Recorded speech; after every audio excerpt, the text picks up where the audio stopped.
Check. Testing. Testing.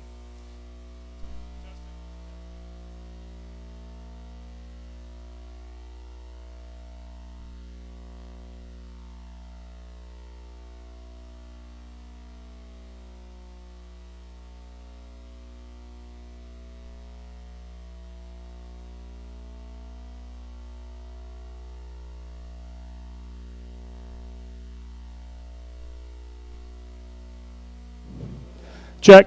Ooh, sorry, folks. All right, come on in, folks.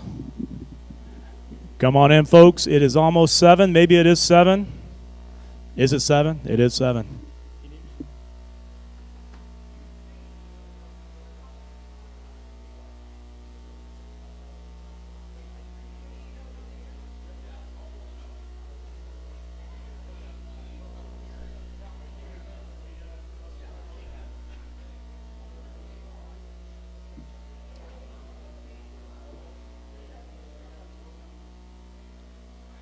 How we doing, George? Everybody in here? Hey, does anybody who's a veteran not have a raffle ticket? Anybody who's a veteran does not have a raffle ticket? Make sure we get one to you before we do the raffle. That's going to be at the end of the event. George has the tickets back there. We will get those out to you. What's going on? You going to talk about it? What, you want to do it real quick? Just real quick. Yeah, real quick. A minute. All right. I got 1 minute to talk about this, if you don't mind. But we're going to talk about the upcoming sporting clay event by the Sons of the American Legion here at the Legion. And on April the 15th, we have a shoot out at Powder Creek, if you know where that is, over in Olathe. I think it's Lenexa, sorry. And anyway, we're putting our teams together. It's a fun little shoot. We have teams of 5, and if you don't have teams of 5, we have teams of 1. We could put a bunch of people together.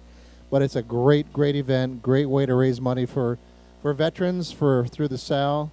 So come on out. April the 15th starts at 9 o'clock in the morning, and we'd love to have as many people here as possible. We also have a drawing or a raffle that we're doing, and you've probably seen the tickets on the way in, but we have a raffle for 2 $500 gift certificates, one to Shields and one to Cabela's. So feel free to help participate in that, and we'd love to draw your name come April the 15th on my wife's 60th birthday. She's right over here, yeah.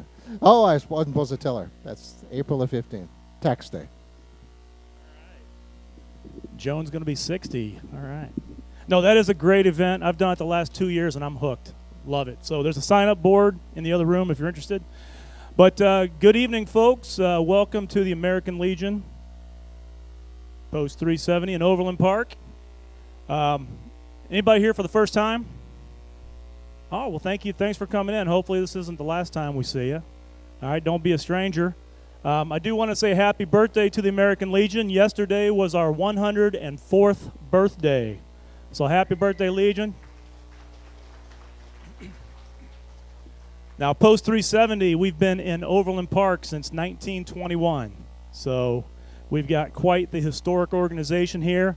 If you're interested in being a part of this organization, please get with me or one of the other officers who are here in the crowd, and we will get you hooked up. We got 4 different organizations, and I guarantee you at least 98% of you qualifies for the American Legion. So if you're not sure, check with us, and we'll get you in. Love to have you be part of our family.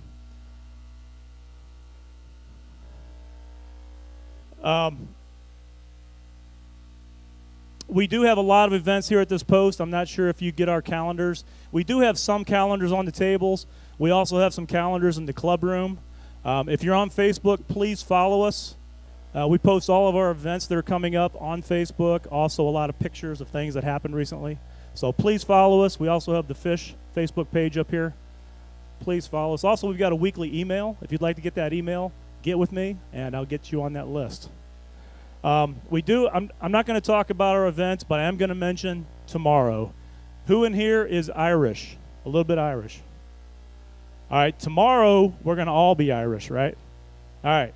We do have our annual corned beef, cabbage, potatoes, carrots meal.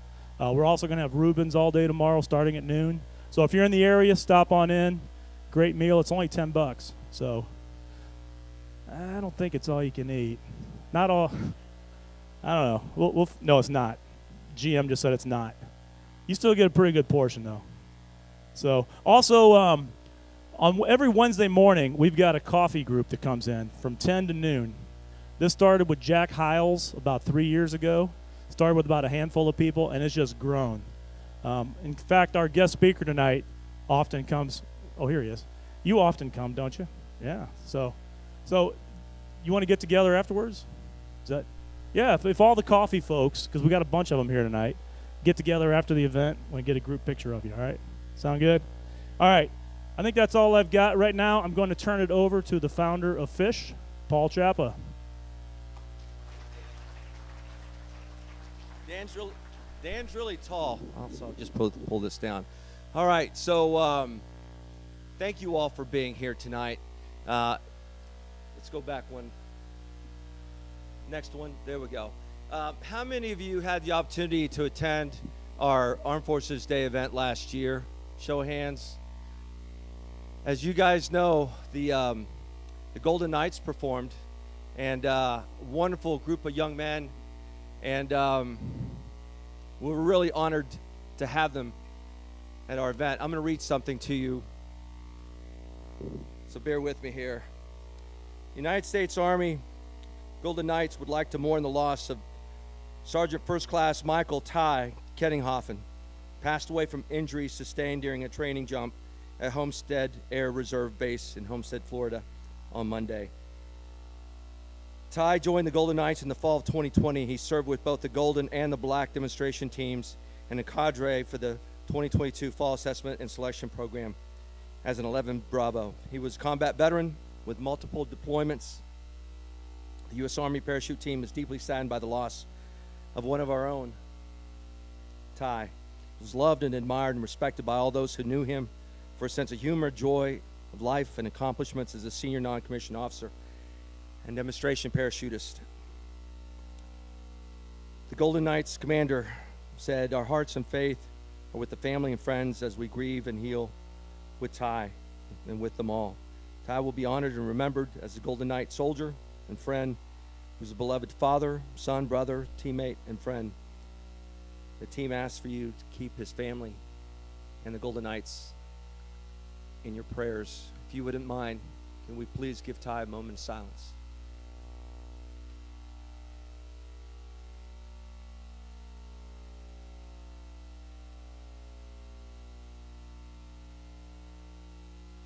Thank you. I'd like George to come up, lead us in prayer, please.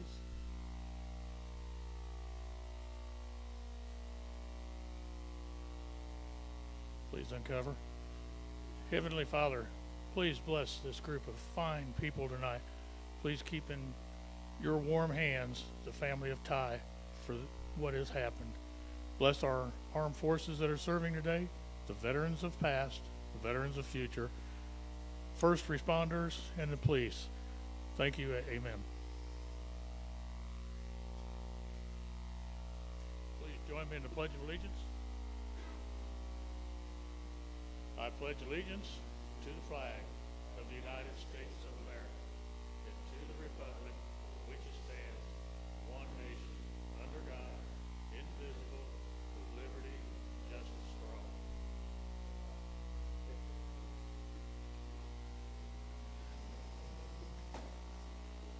I've got a quick question to ask. Most of the people here are my age or older. We just recited the Pledge of Allegiance, correct? What one word is missing from that pledge back from when we were in school? Play ball. It figures it would be you. Myself, always remember at the end of the Pledge of Allegiance, the last word, amen. Kids nowadays do not know that. Thank you all.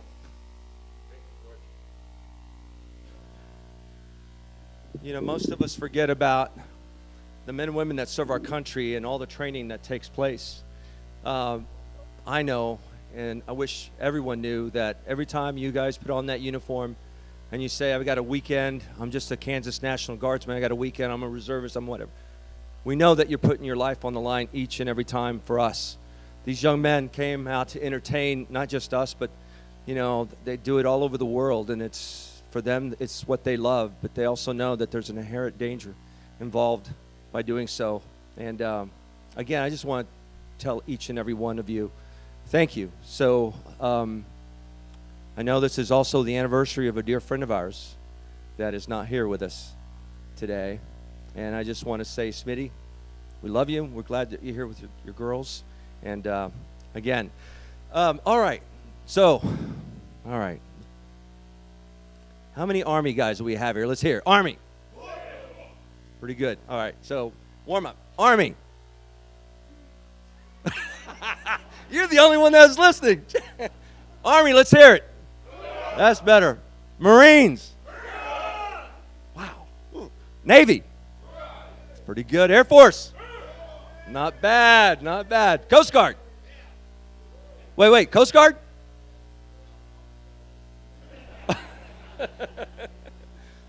Space Force? Not yet. Not one of these days we're going to get a Space Force guy in here. But anyway, we're delighted that you're all here tonight. We're excited to have an incredible speaker once again. But before we get to our speaker, share a few more things about who F.I.S.H is. I was asked the question earlier. What is F.I.S.H? Who is F.I.S.H? We're a little 501c3 that started out of Olathe, Kansas, started out by just wanting to feed our troops. Met a Marine colonel that introduced me to Marine general, and the rest is history. Since that time, we've given away about 38 service dogs, 30 some odd mobility chairs, track chairs, help with rent, etc. Basically trying to improve the quality of life of our veterans. Stepping in the gaps where either our country or our VA can't or won't. That's what F.I.S.H is. And the method that we use to find those veterans that we serve is called fishing, because veterans, real veterans, will never ask for help for a number of reasons. So we call it going fishing. We go find them. So you guys are our hands and feet to help us find the next person to serve. So again, keep in mind, service dogs, mobility chairs, track chairs, all these things. So you're all fishermen. If you have someone that you know something like this would benefit and improve the quality of their life, let us know. Let Bull know. Let Scott know. Let Brett know. Let Dan know. George, let him know. Let us know so we can step in and volunteer them, because usually that's what it takes. Because, no, I'm okay, give it to someone else. Yes, we will. We'll find someone else, but this service dog or this situation is for you. So anyway, that's who F.I.S.H is. Next month, we have General Arter. Some of you may know the fine general. He doesn't get out very much, doesn't like sharing his story, but he's going to be here next month, April 20th, to share his story. Then Armed Forces Day, our 7th annual Armed Forces Day celebration, is going to be at Wyandotte County Fairgrounds. It will not, don't show up to New Century Airport, because we will not be there. And good luck finding parking anyway if you get there, okay? It will be at Wyandotte County Fairgrounds. Huge location. We're pretty excited about it, so invite all your friends, your family. Look, I'll get really real with you guys. Our country needs events like this. Our community needs to show how much our servicemen and women and their families mean to us. They've missed recruiting mission a couple years in a row. We cannot have that. So show up big. Bring your kids and grandkids. Let them see what our nation's heroes look like in a different environment. Not in a recruiting office, but in an environment like this where they can have some fun and learn about MOSs such as band, hey, and other things, okay? You don't have to carry a rifle to serve our country. All right, so don't miss it. And then this is the funnest you'll ever have on a golf course. Okay, it's our 10th annual combat golf tournament where you have to wear body armor on a couple holes. I know Smitty, I know your daughter shoots in the 60s, but I'd like to see her do that wearing body armor. Okay, and we'll have a grenade launcher, all kinds of different things. It's a lot of fun. Again, it's all about benefiting our troops and their families, okay? And a lot of fun. Don't want to miss it. It's at Falcon Lakes, and registration has now opened at Falcon Lakes. Last year we had 161 golfers, and we had to turn a couple people away. They actually ended up volunteering. Don't be that guy. Come and play. Register early. And that's it. So now, Bull, I think you have someone you want to introduce. You have a loud voice, so don't get up because I know you can't.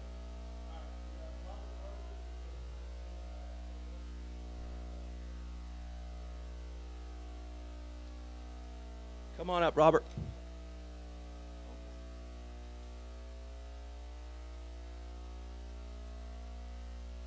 So just want to say thanks to Paul, thanks to Bull for allowing me a few minutes here before the main event. It's a daunting place to be. Y'all want me out of the way. But I do want to talk about an art auction that we're having at Post 19 in Gardner. And 100% of the net proceeds are going to go to F.I.S.H and also the Fallen Outdoors. This is the second time that we've done this event. And in 2019, pre-COVID, without really marketing it, without really putting a whole lot of work into it, we raised $4,000 that day. So we're hoping to double or triple that, and then again have a nice big check to be able to present back to F.I.S.H for all the great work that they do for our nation's heroes. So I have poster here. I'm going to leave a couple with Bull. Bull is the liaison from F.I.S.H to Post 19 to me, and we've worked on a million projects together for many years. It is April 29th. Doors open at 5 o'clock. So from 5 to 6, there will be complimentary hors d'oeuvres for everybody that shows up and buys a paddle and goes in. When we say art, it's military artifacts. It could be paintings, drawings. It could be sports memorabilia, sculpture. But a lot of it is, I would say, patriotic themed. So we are looking for art. If somebody would like to donate a piece of art, again, please get with Bull after the meeting and let him know. We're expecting a pretty big turnout. And again, from 5 to 6, if you come on in and you buy a paddle, it's just $10. If it's a couple that just wants one paddle, it'd be $15. And if a couple wants two paddles, so they can bid against each other and take it home in the same place, that's going to be $20. But that does get you complimentary hors d'oeuvres and, during that hour as well. We'll have a cash bar on site the whole night. We'll have a 50-50 raffle drawing, and we'll have some pretty phenomenal prizes that will be, second, third, and fourth place in that 50-50 where the cash will be first. I know that we've already got 2 tickets down low, I guess, for Sporting KC right at midfield, worth several $100s a piece donated. We've got a bunch of big things coming. So, again, I just invite everybody. If you have art, talk to Bull. The posters will be up, and appreciate all the support that you're giving this organization, F.I.S.H, and also the American Legion. I'm just an SAL, but I love the American Legion. I love what it stands for. Love organizations like F.I.S.H. So, questions? Big fella right there. Thank you. So I forgot one thing. So on April 22nd, Z&M, founded by an Army major, Brian and Gina, they're having a 5K run there in Lawrence. So Z&M, and it's also on our website as well. And by the way, speaking of Brian and Gina, today is their anniversary, so they're not here today or here tonight, but they're out enjoying their anniversary. I know that Brett and his lovely bride also just had an anniversary too, so 20 years? Woo, my goodness, 20 years. That's fantastic. Congratulations. And my friend Ernest is here. He has a little surprise that he wanted to say something. So, Ernest, make it. It's yours. He thought he was going to run away, but we're not having any of that today. Okay. So, hey, guys, so I'm going to tell you, I was talking to a friend of mine. He's Apache, and his great-grandfather was, his grandfather was in a windtalker in World War II. And I was telling him about F.I.S.H because he saw my F.I.S.H bracelet. He says, "What?"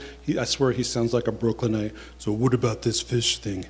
So I started telling him about it. And the first time I met this cat was at one of his speaking engagements out south at the, what was that, Cigar Lodge? Outlaw Cigar. Yeah, Outlaw Cigar. And I was like, okay, this is pretty cool. Check it out. And then I went to one of his golf tournaments. Don't miss the golf tournament. I'm going to tell you. And so that one, I took one of my friends who's a female. She's a veteran, Army. I picked her up at the airport, one of my clients, and I took her to the event. Absolutely amazing. I walked away from there with just a whole new feeling for organizations, that are, because this cat's actually helping people, not where a lot of these organizations just taking money. Okay, and he goes, "Ernest, he's a warrior." I was like, "Well, he claims he's not a warrior." He goes, "No, he's a warrior." So over time, and since we had that conversation, he made something for you. Wow.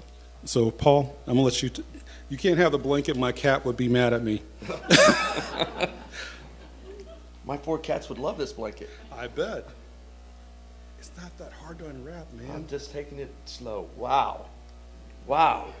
That is so stinking cool. Look at that. Very nice. Thank you. Thank you. Yeah. Wasn't expecting that. Wow. This is authentic Apache chieftain stick. Look at that. Well, actually, it's not authentic because he can't give me like eagle feathers for the for the feathers. But he says, "You're a warrior. This is what you deserve." Oh, that's pretty cool. Make sure I get his info so I can send him a thank you. He needs an Indian name. You can call him Walking No, Turkey. Says no. He can't fly.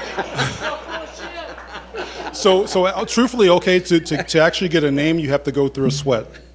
I've been to a sweat lodge before. You've done a Oh, sweat. yeah. So what? Sweat lodge. So like my name is Raven Who Gives Hope.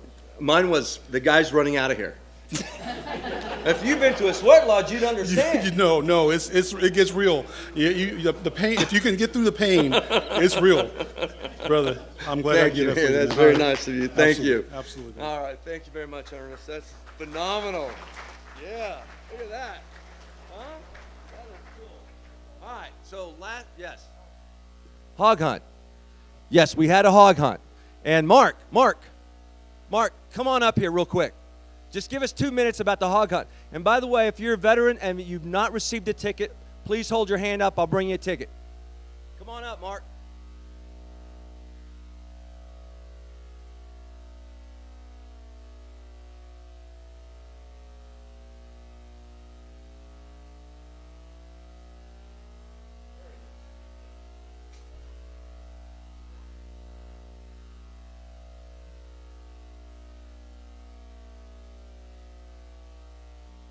All right, picture a hog, and then you kill it with a knife. That's the hog hunt. No, better yet, picture a group of veterans who all have something in common. We've all served our country, and F.I.S.H graciously offered us this opportunity to go down there and have a lot of camaraderie around the fire. Might have been a little whiskey drank, might have been some cigars smoked, and then to spend the day out in the field working with these incredibly trail-trained dogs, finding these animals, and then taking them in what was a very exhilarating and exciting fashion. If you haven't done it, you can't judge it, and I recommend that you do it because it is one of the most amazing things I've ever done. I mean, it's truly a wonderful experience. You can't anything you've ever heard anybody tell about, they've downplayed how dramatic it actually is to do this thing, and it's pretty much the first time my K-bar's been out of its sheath since I left the Marines in '99. So it was well worth the opportunity, and those wild hogs, they tell you down there, those Arkansas rednecks will tell you don't eat the boars because they don't taste so good. They're lying. They just want the meat for themselves. I smoked a ham. We just finished the last of it last night. Did the tenderloins, just like the pork you buy in the store. So, and it is an awesome feeling to take it from the field to the plate. An animal that you took in fair chase, cleaned yourself, and then prepared it for the table. It's a pretty awesome thing to be able to do that. Thanks, Mark.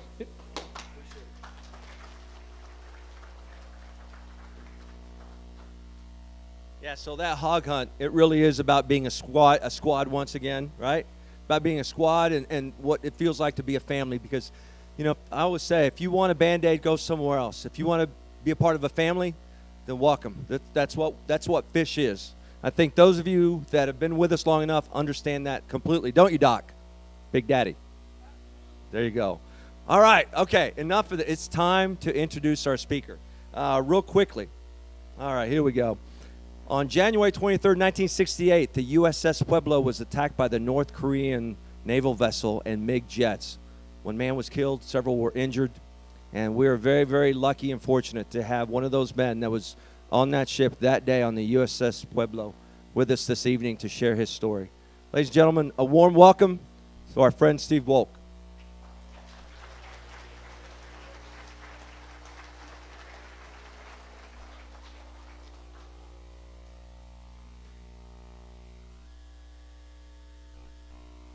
Third time today. That Pueblo was an espionage vessel. Them being singled out by their family. Hero in every sense of the word. Newsom advised that at this time Commander Booker would not suspect.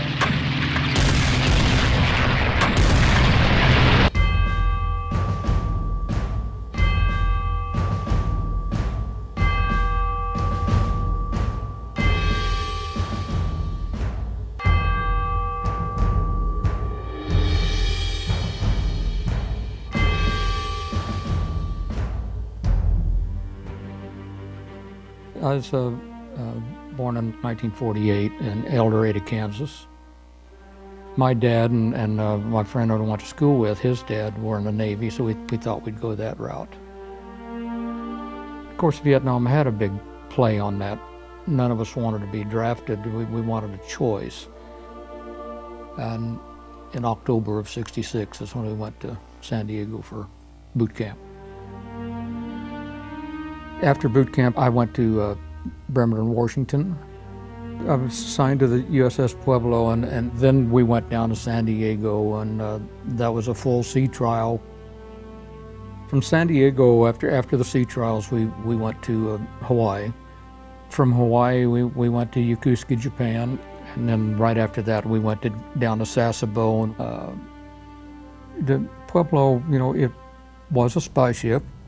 There were 83 total crew members.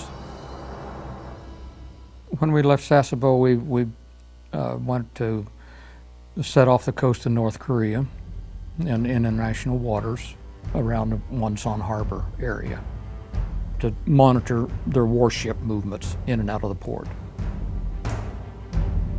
January of 1968, we were setting on station, and North Korean fishing trawler appeared. It was apparent that they did see us. They disappeared. Then things we thought were back to normal until the next day.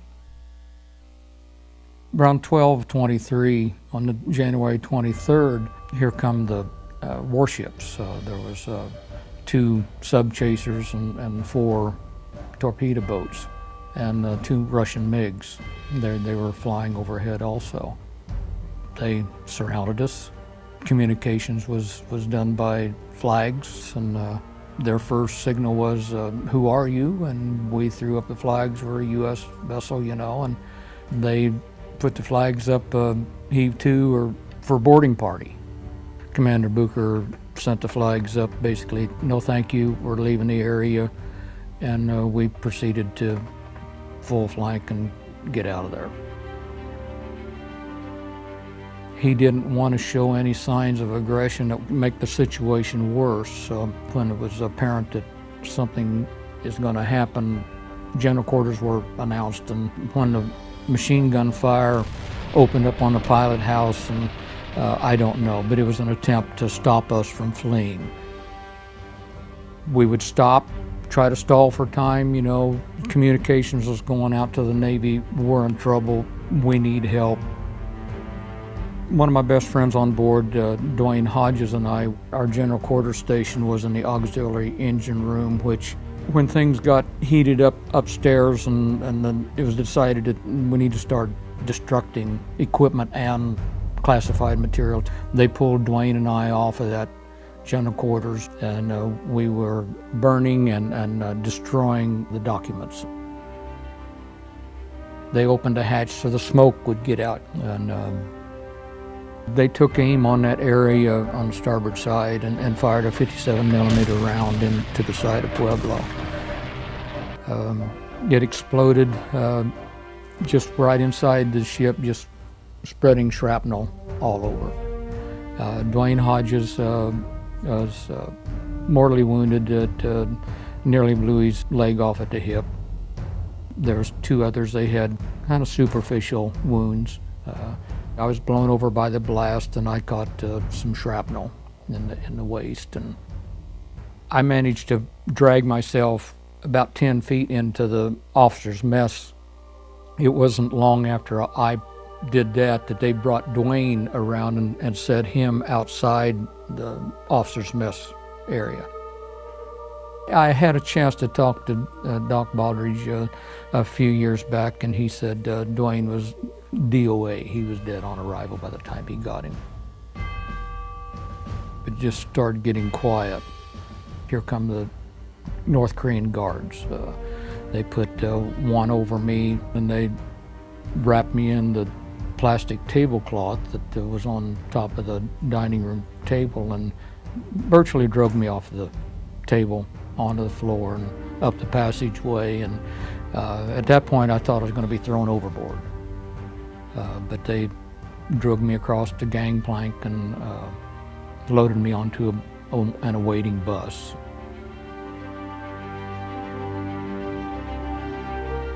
We were boarded on a train. Of course, we found out we were heading to Pyongyang, second of the three places we stayed. The smell of the room, just from decaying blood and flesh and other body fluids. The guards, they'd come in and they'd put bandanas around their face to mask the odor. This went on for 10 days. After the 10th day, a couple guards came in, and I was still laying on this plastic tablecloth from the ship. They wrapped me in it and carried me into this little room, but put me on this table and stripped me of my clothes, and they tied my arms down to the table, my legs to the table, and they started removing shrapnel and bone fragments, and without any anesthetic. They just started cutting with the scissors, and that's what I remember the most, is the cutting of the scissors of the flesh, and just pretty unbearable. The only way I could take it was just holler as loud as I could. Apparently I was getting worse. They come in and wrap me up in a blanket and put me in the back of a Army Jeep, and I went to their so-called hospital. Had a doctor there, and he would come in periodically and take long strips of gauze and with some type of ointment on them, and he'd force this gauze down in the wounds that I had. I had a couple holes clear through me, and I'd get some injections of a clear liquid, and I have no idea what it was, but it didn't deaden the pain any. They brought an interpreter in one day, and of course, when they want something from you, they bring the interpreters in, and they bring the cameramen in and set everything up and explain the confession. And I had no idea what the crew had gone through to get them to sign that. Once the confession was signed, it got down to correspond with family and politicians back in the U.S. to get your government to sign a confession that we actually were in their waters. It's the guards that tormented you. I mean, we'd march down to the single file down to the bathrooms, and they'd rifle butt you, kick you, dry fire their AK-47s at your head, or karate chop you, just to harass you all the time.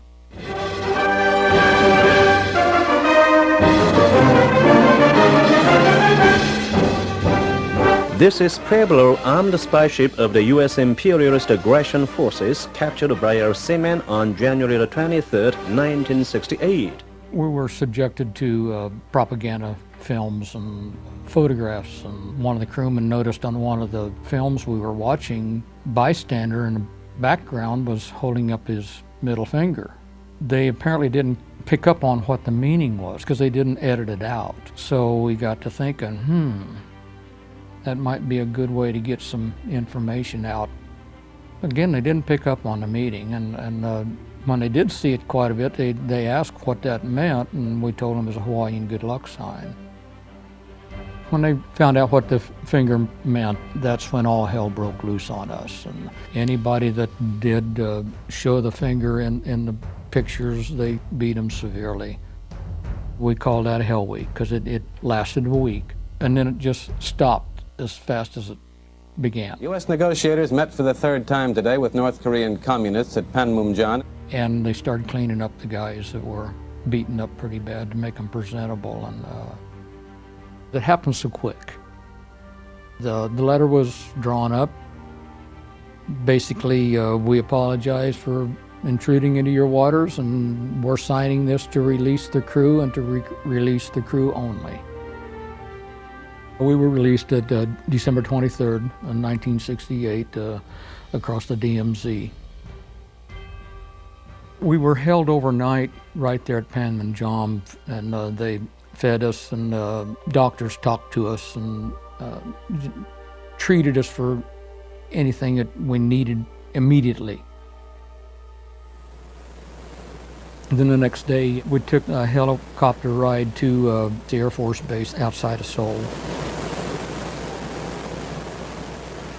They asked me if I wanted to attend a tarmac memorial for Dwayne with the officers, and so there was a short memorial for him, and then they loaded us on the C-121 Starlifters and flew us out. The planes flew into Miramar Naval Air Station, San Diego. And of course, all the news media, and Reagan was there, and it was a big deal. We single filed off the planes, and I met my mom and dad. They were standing there, and it was quite a homecoming.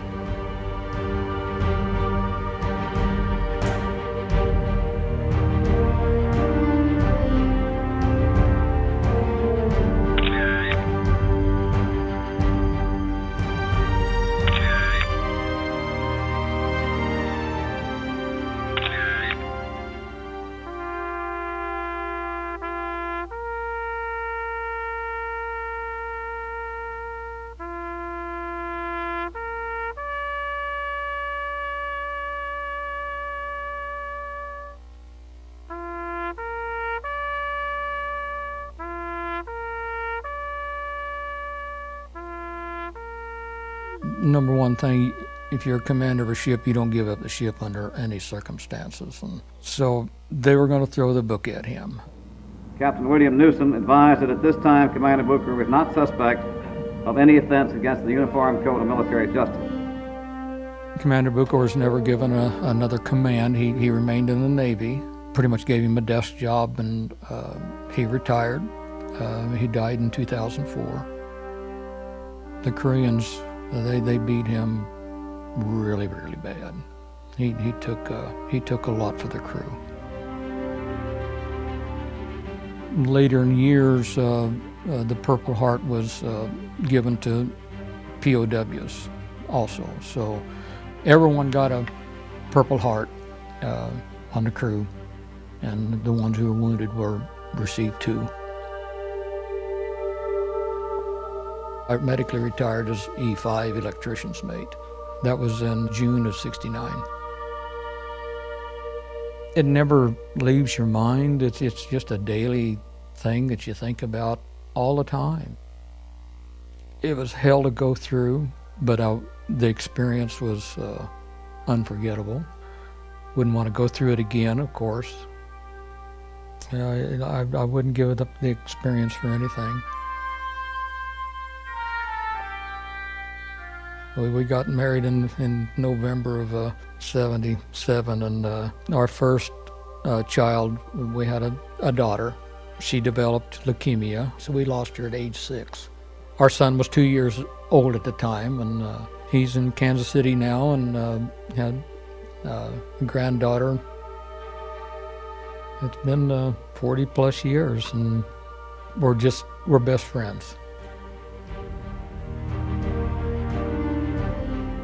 Over the years, it's went through several phases, from a rusty old shell of a ship to now they've got it as a museum and daily tours through it, and using it as propaganda against the U.S.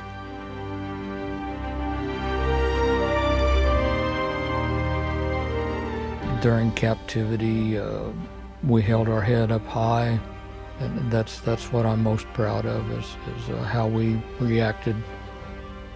We did what we had to do under the circumstances. We had no other choice. There would have been a lot more lives lost, probably the whole crew, if they'd have sunk us If we didn't drown, we would have froze to death. They wouldn't have pulled us out of the water. That was the decision that the captain made, and the majority of us stood behind him, that he saved our lives.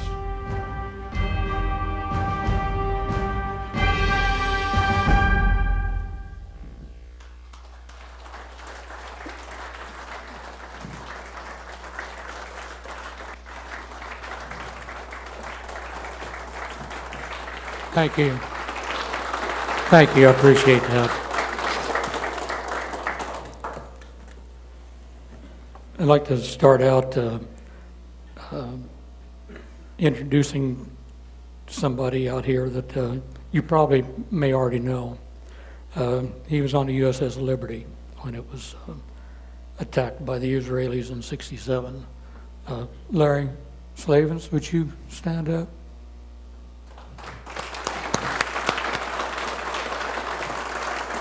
Thank you, Larry. The U.S.S Liberty and the Pueblo had similar missions. They were all sanctioned by the NSA. And also I'd like to introduce somebody I grew up with, come here from Manhattan, went through all 12 years of school with him, and Johnny Freese and his wife. Thank you for coming, appreciate it. I'm going to give you a little bit of history about the U.S.S Pueblo and what I personally went through in the treatment of the crew. In 1966 and 1967, the Pueblo was designated as AKL-44, is being retrofitted with surveillance equipment, oceanographic research equipment, and sleeping quarters to accommodate 83 crewmen at Puget Sound Naval Shipyard, Bremerton, Washington. The Pueblo was built in Kewanee, Wisconsin for the Army. It was 177 feet in length. It was built as a light cargo ship, launched in 1944. Flank speed was 12 knots. And that was on favorable winds and downhill. The Pueblo was recommissioned in May of 1967 and redesignated as AGER-2, stood for Auxiliary General Environmental Research. I joined the crew in 1967 right out of boot camp as an E-2 fireman. Our mission was developed by the National Security Agency, the NSA, out of Fort Meade, Maryland. There were 30 communication technicians, 2 Marine Corps linguists, 2 civilian oceanographers, and the rest of us ran the ship. Commander Booker was our skipper. Home port was Yokosuka, Japan. Oceanographic research was our cover-up, and gathering intelligence on North Korea was the reason why we were there. From what I have read, the Pueblo was equipped with the most sophisticated communication security equipment the military had. The standard WLR-2 and the 2 KW-7 cipher machines, part of the Signet collection system. And if you know what that is, that's, oh, I have no idea. I was not in the need to know what it was, but that's equipment we had, part of the equipment. This equipment was capable of intercepting and recording North Korean communications in UHF and VHF frequencies. Our first mission was off the coast of North Korea for about a month in 3 pre-designated areas called Mars, Venus, and Pluto. The mission was called Operation Click Beetle. We intercepted their communication responding to their Navy that our position was 16 miles outside of their territorial waters, well outside their territorial waters, in international waters. Midday on January 23rd, 1968, we were surrounded by 6 North Korean ships loaded with troops and 2 Russian MiG-21s flying overhead, all in battle mode. To defend ourselves, we had 2 worn-out 50 caliber machine guns. Booker was told by his superiors to keep them stored below deck. To the best of my knowledge, both guns were out, mounted on an open handrail, covered with canvas that was coated with 1 inch of ice. Booker was also told by his superiors before we left Japan not to man the 50s unless absolutely necessary. That would only show aggression. We had little or no training on how to use the 50s in a combat situation. There was no time to even prepare the guns for action. We were ill-equipped, ill-prepared, and ill-trained. Most of the enlisted on board were reservists, having no experience at sea. We were able to avoid several of their attempts to stop us, but when attempting to flee the area, they opened fire on the pilot house and the communication antennas with their AK-47s, 30mm machine guns, and 57mm cannons. Dwayne Hodges and I were relieved from our general quarters station to assist in the destruction of top secret and classified documents. The documents were being transferred to us from the communications room, and we would tear them up and try to destroy them. And the only thing we had to destroy them with was government-issued metal trash cans to burn all that, mounds of top-secret documents. The incinerator to be used for this purpose was aft, outside, exposed on the main deck, worthless when you're under attack. There were 4 of us positioned starboard side, midship, burning top secret documents and manuals. Dwayne and 2 fellow crewmen were in a short passageway against the exterior starboard bulkhead, receiving documents from that communications room. I was located in a short connecting passageway, removing classified documents from a safe, handing the contents to them to burn. Prior to being boarded, communication technicians tried to destroy the equipment, circuit boards, as well as the electronic equipment with axes and sledgehammers. That's all we had to destroy that equipment. The communication equipment had to be kept operational to inform the Navy about our situation right up to the time we were boarded. We had no explosive devices to scuttle the ship. Flooding from the inside, the ship was considered early, but it would have taken too long. We were in shallow water, so everything could have been salvaged anyway. While the 4 of us were attempting to destroy the documents, there was a loud explosion. 57mm exploded in our location where we were positioned, mortally wounding my friend Dwayne, critically wounding me, seriously wounding the other 2. I was kneeling toward the direction of the blast. The shrapnel hit me in the groin, making it impossible for me to stand, crawl, or to move from the waist down. That's when I managed to pull myself on the deck around the corner into the officers' dining area, because there's so much foot traffic going on in the passageways. Our ship's corpsman was summoned. He positioned himself between Dwayne and myself until there was nothing more that the corpsman could do for Dwayne. I was eventually placed on the dining table and on top of that plastic table cover. All the bandages and morphine were exhausted by now, so there was nothing more the corpsman could do for any of us. When Pueblo was boarded by the North Koreans, things got a little hectic and out of control throughout the ship. The ship's corpsman was taken away. A North Korean guard armed with an AK-47 was positioned next to me. The corpsman would be the last crewman I would see for some time. I had no idea what was going on. The morphine had worn off. The pain had set in. It seemed like hours had passed.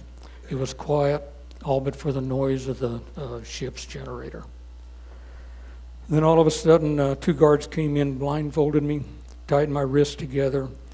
They wrapped me up in that cover and proceeded to drag me off the ship down the passageway. They put me on this bus and they set me on the floor between the seats. And from there I could see peeking out through my blindfold. The crew had their wrists bound and they were also blindfolded. To the best of my knowledge, I was the last crewman to leave the Pueblo at the dock of Wonsan Harbor, North Korea. From the buses, we were loaded onto a train, and I remember it being very cold, being in a lot of pain, laying on a wood bench. When we stopped, we were put in an extremely cold, dark, filthy building. I was put with 3 other crewmen. 2 of them had been seriously wounded from the same blast that hit Dwayne and I. Several days had passed with no medical treatment for any of us from the North Koreans. I was in and out of consciousness, not doing very well. The guards avoided us due to the stench, like I mentioned. So after about 10 days, they decided to start tending to us, and I was first. 2 guards came in the room, carried me out down the hall.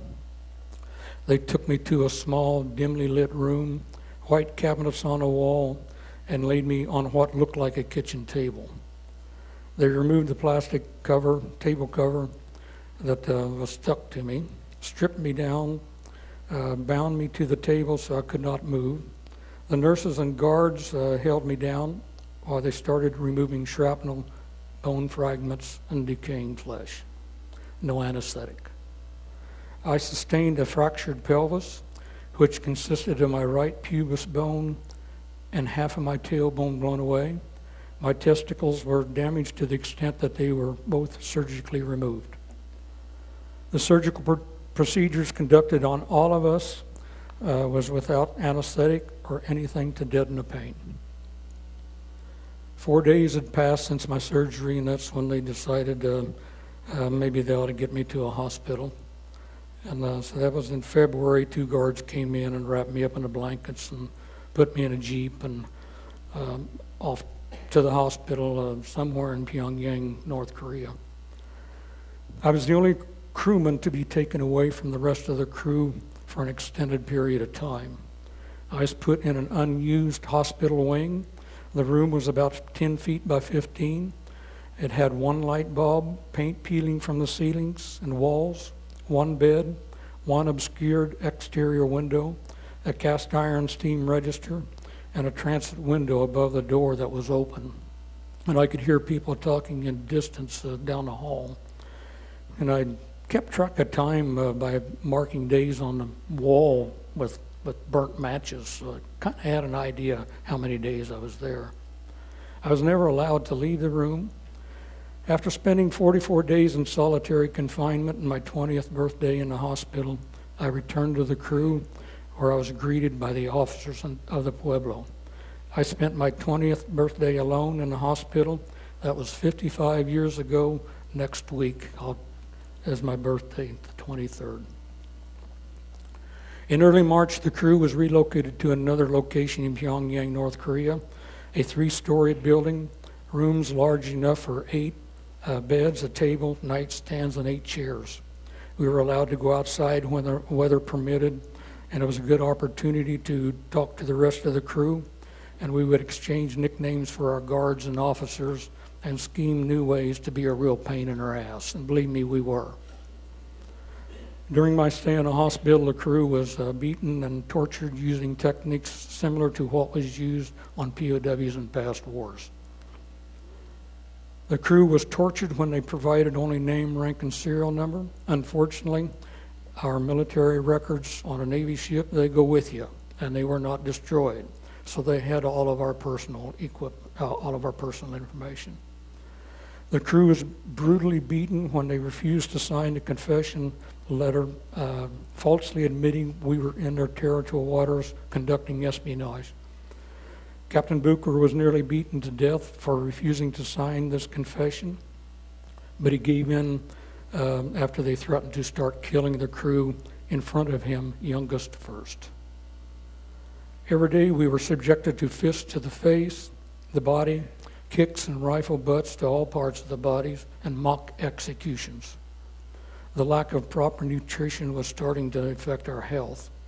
Our food mainly consisted of rice, boiled cabbage and pig fat and water, turnips, occasional bread, fish we labeled sewer trout for obvious reasons. We found flies, maggots, worms, rocks, animal teeth, nails, and whatever else the cooks and guards decided to spit or toss in what we were being fed. We faced weeks of boredom, thinking of our loved ones and food and going home. And then there were the days of absolute terror, making us wonder if we were going to be beaten again or executed will we ever be released.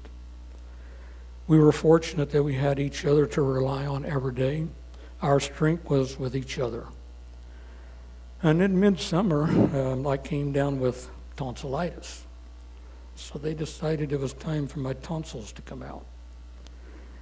They sat me in a chair, took what looked like kite string, sutured it to each tonsil, stuck some sort of clamping device down my throat, and with a crunching sound on each tonsil, they pulled them out with the kite string. No anesthetic. We were forced to write heavily censored propaganda letters home to say how well we were being treated and to pressure our government to admit we were spying in their territorial waters. We put as much false information in these letters we dared to let our families and government officials know that the letters were being written by force.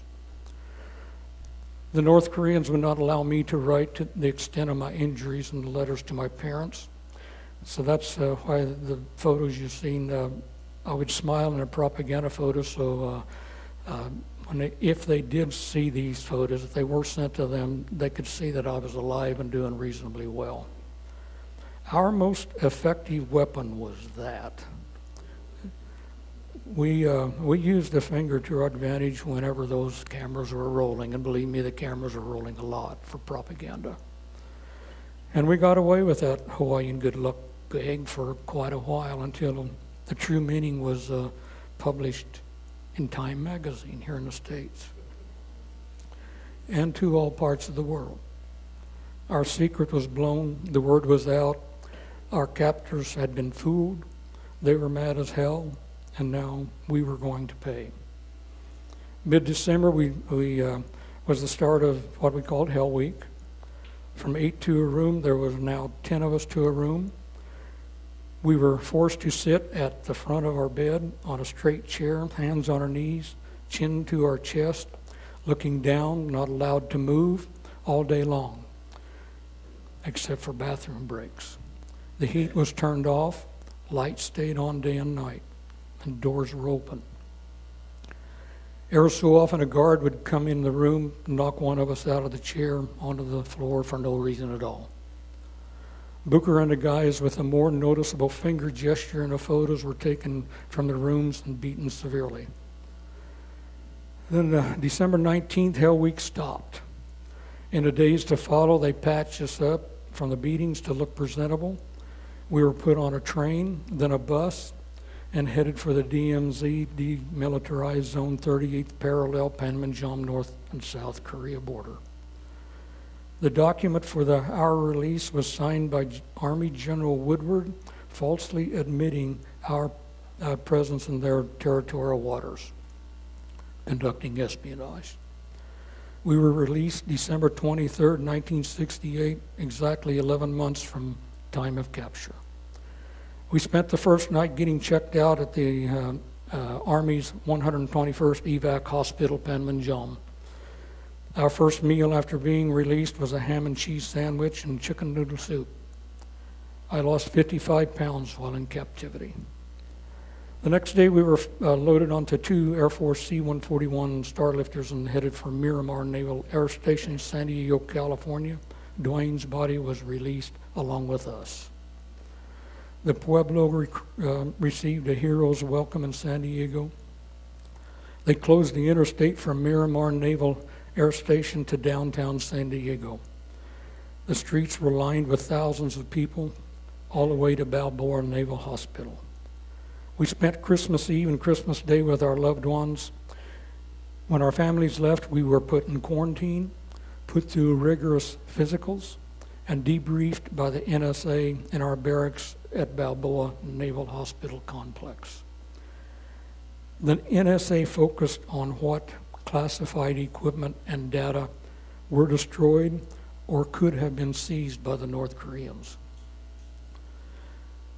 They were also concerned on what, if any, classified information was compromised during the North Korean interrogations on the communication texts. First part of 1969, the Navy decided to hold a court of inquiry to determine whether or not to court-martial Commander Bucher. As far as I know, the court of inquiry was mainly focused on Commander Bucher giving up the Pueblo without a fight. The Navy was not interested in hearing the numerous times Bucher pleaded to his superiors to provide what was needed to defend ourselves and the tools needed to destroy the equipment and classified material properly. They told him it was a minimal risk mission since we would be operating in international waters. Pueblo was sent out unprepared at a very vulnerable time between North and South Korea and the United States. The Navy did not implement lessons learned from incidents that occurred between AGER-1, the U.S.S Banner, and Russian and Chinese navies on similar encounters. North Korea had actually warned the U.S. of our presence offshore, and no action was taken to get us out of harm's way. An admiral on the Court of Inquiry panel told Bucher, if you'd have fired one shot to draw blood on your attackers, you'd all be heroes. I guess our blood wasn't enough. The outcome of the Pueblo would have been the same whether we fought back or not. The difference would be the increased number of crewmen who would have been killed. Commander Bucher saved 82 of us on January 23rd. We never gave up hope. We had our faith in God, country, and family to keep us strong. My faith in God helped me through deal with everyday struggles and captivity, as well as everyday life since. Today, the Pueblo sits on a riverbank in Pyongyang, North Korea. It is considered a war trophy, and until recently, it was open to visitors. The Pueblo is still considered a commissioned Navy ship until our flag has been retrieved and brought back home. I medically retired from the Navy in 1969 as a second-class petty officer serving 3 years active duty. There are several good books that cover all aspects of the Pueblo incident, from the Navy standpoint, the government standpoint, and even the North Koreans, what their philosophy was. I'm co-author of the one, Last Voyage of the U.S.S Pueblo, but it's very hard to find. And but they are all very good books. And that's just, there's probably several more out there that I'm not aware of. But and that's about all I have. If Paul, is there time for questions? I have 2 questions. Yes. In your opinion, did this break Commander Bucher? How did he fare later in life as He was a broken man. He was a broken man. Every time we'd have a reunion, it was hard for him to talk to us without breaking down. No, I guess they ruined that man.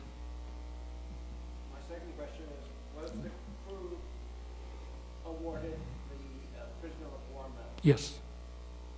We had to fight for it because we were considered detainees. And it took an act of Congress to get us the POW medal.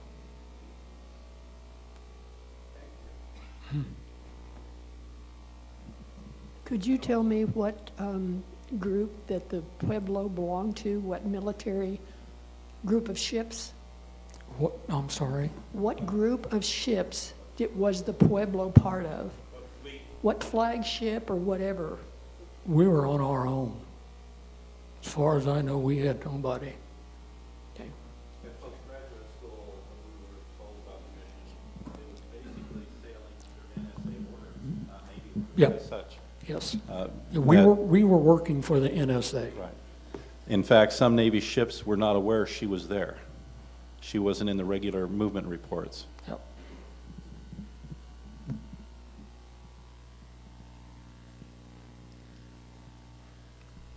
I'm not. Was it difficult to get to give you all the Purple Heart too? No. Of course. No.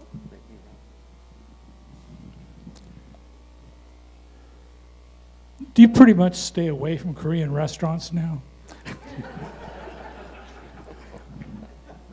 I don't know of any.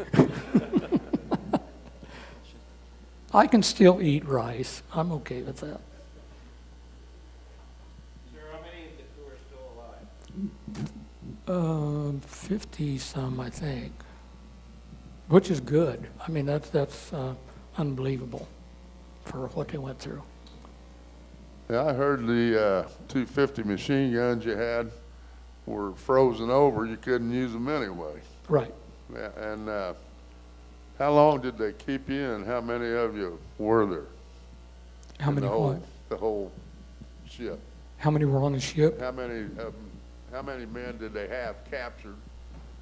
82. And, how long were they keeping you? There was 82 of us captured, 1 killed, and they kept us for 11 months.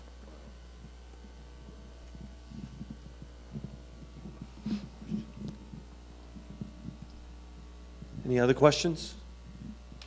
What have you done in your after military? I got into the electrical union through apprenticeship program. Worked 13 years as a union electrician, and then the construction industry just fell apart. So I put in for an electrical inspector position for the Army Corps of Engineers, and I retired at Fort Leavenworth. I have a question. You had mentioned you were destroying a lot of the documents that were secured documents. Did you ever hear of any of those documents not being destroyed and them using it against our military? That's a whole new story. Yes, a lot got captured. And the North Koreans weren't interested in that. Russia was. Some of the crew saw Russian officers, not long after we were captured. Yes, they, and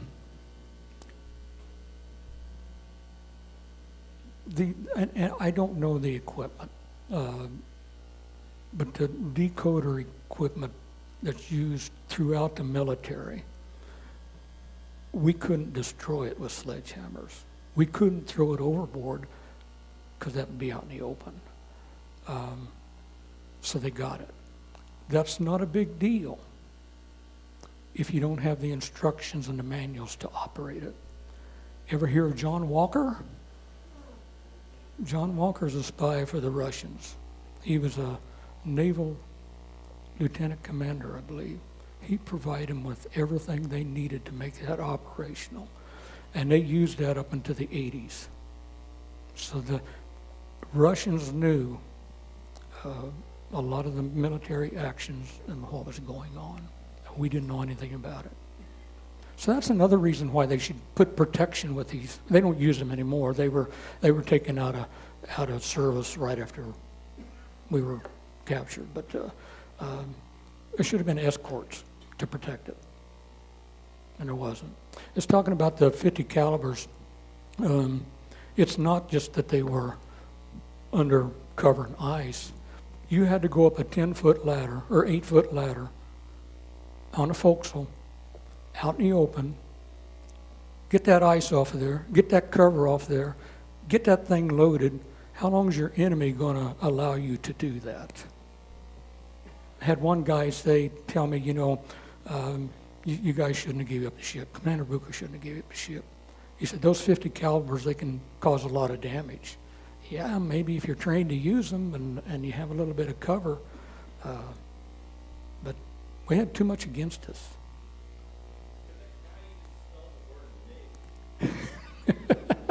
Who, the admirals? I have a quick question. The pictures of you and your comrades, some of which were flipping the bird, did that gain the attention of the United States as to your capture, or was that discussed prior, or how did that come about, and what was its purpose? The purpose was to get the word out that we were being forced to do what we were putting out. And yeah, it went worldwide. I mean, and especially after it was published.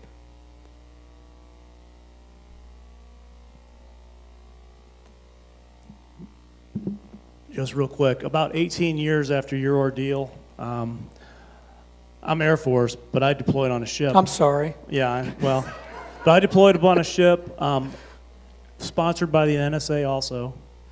We sat off the coast of Soviet Union. Very similar mission.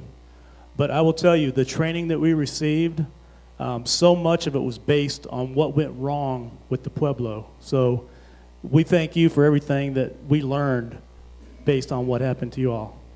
It was.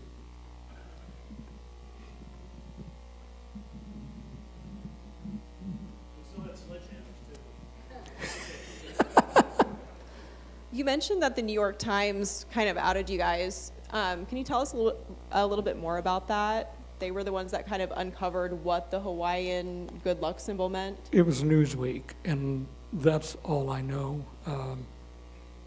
I don't know whether I ever even saw the article.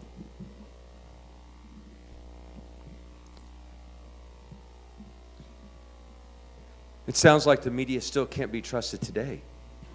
I'm sorry. I'm sorry. Any other questions? I was in the Marine Corps at Camp Pendleton when you guys got captured.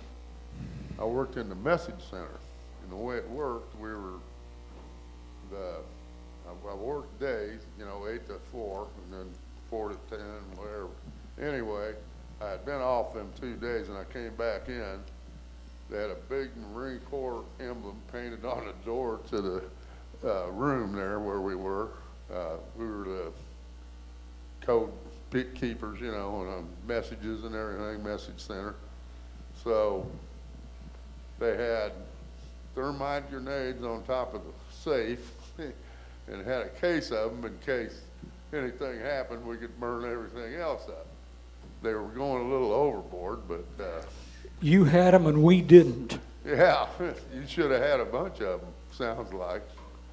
But that was kind of weird, I thought.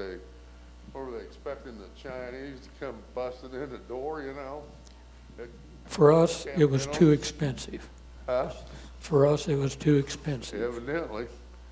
So. And what did it cost in the long run? Right. Like I said, somebody in the area, they had a re-enlistment poster hanging on the wall. Some clown came along and wrote down, "Re-enlist for the benefits. Choose your war, Korea or Vietnam." So anyway, and a friend of mine also, he was on the Enterprise, and they were down there by Vietnam, laying out on the deck getting suntans and everything, and they turned around and headed north. And the next day they were freezing to death, but they, I don't know, flew a few reconnaissance jets around, back in behind wherever they had the Pueblo, said they had 500 MiGs. So the Enterprise was not going to attack anybody. They're kind of outnumbered. I just thought maybe you'd get a kick out of knowing that. Well, I knew that. The Enterprise did come down. They were on their way to Vietnam. But they were too far away to send their jets.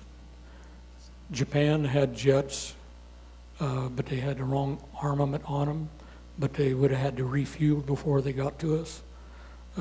South Korea, they had jets, but they had the wrong armament on them. We didn't have hours, we had minutes, and you just can't get to something like that. Folks, one more question right here. Well, from something I've read somewhere along the line, I get the impression that Commander Booker, if I'm pronouncing it correctly, didn't he try to get a lot of stuff fixed before you all started, as far as how you didn't have the facilities to get rid of stuff? Yes, he did. tried to get more armament. He tried to get the thermite grenades, you know, just put it in a safe, it burns everything up. Put it on top of the equipment, burns it clear to the floor. They wouldn't give it to him.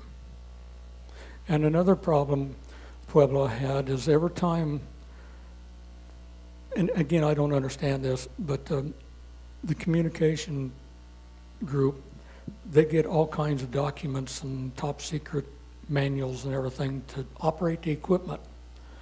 Every time we'd go to a port, the Navy would give us another set. And we couldn't get rid of any of it. The Navy wouldn't let us get rid of it. Every port we went to, they gave us another. We had like mounds of top secret documents. We just couldn't handle it.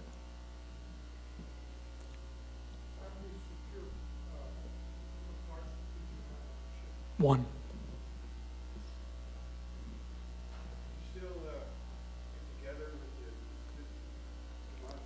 Yeah, but the last one, oh, we communicate. There's reunions every 2 years, but we're getting really too old to travel.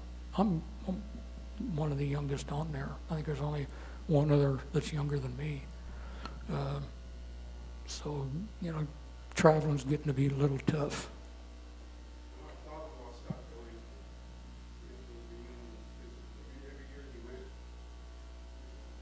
But you know, every year you go, it's depressing because everybody gets so damn old. Yes. Thank you for sharing your story. If given the opportunity today, would you go back and visit the U.S.S Pueblo? No. No. The Navy had a chance to get it back, or the U.S. did, during the Clinton administration. They sailed it down around the peninsula of South Korea under Dutch flags. And I guess there was an attachment of SEALs that was ready to go sink it. Clinton wouldn't let them. We were in negotiations with North Korea at the time. Well, folks, thank you so much. Steve, thank you. Thank you. Standing ovation for you, my friend. Thank you, Paul. Thank you. I love you. 20 years old, I was out doing stupid stuff. Here you are. Appreciate the opportunity. Thank you. This is what it's all about. We have to continue to keep these stories alive. So if you have a friend or a family member that has a story like Steve's, a story that needs to be shared, because it helps, doesn't it, Steve? Yes. It helps to tell these stories. Let us know. Let us know. One more round of applause for Steve. Thank you.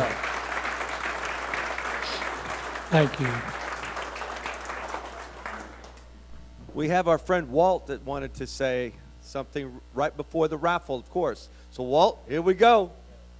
Hopefully real fast, but I want to call up my Purple Heart chapter members. If you'll come forward. Scotty, you have Glenn, Ted, Larry, and Steve. No, you're not. No, we don't want another one of your double chin. Okay. You're welcome. Oh, Dan, come here.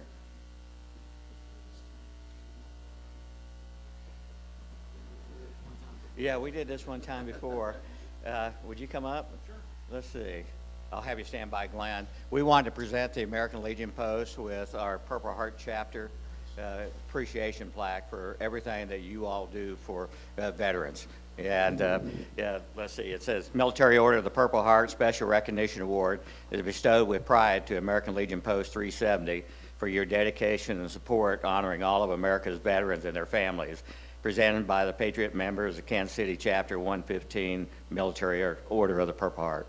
So Thank you so much.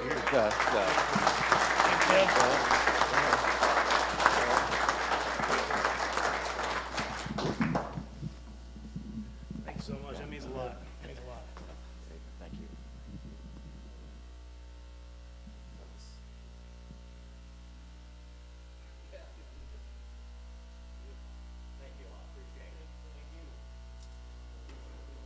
Okay, raffle time. Don't anyone run off. All right. Are you going to help me? All right. Okay, cool. Here we go. Get your raffle.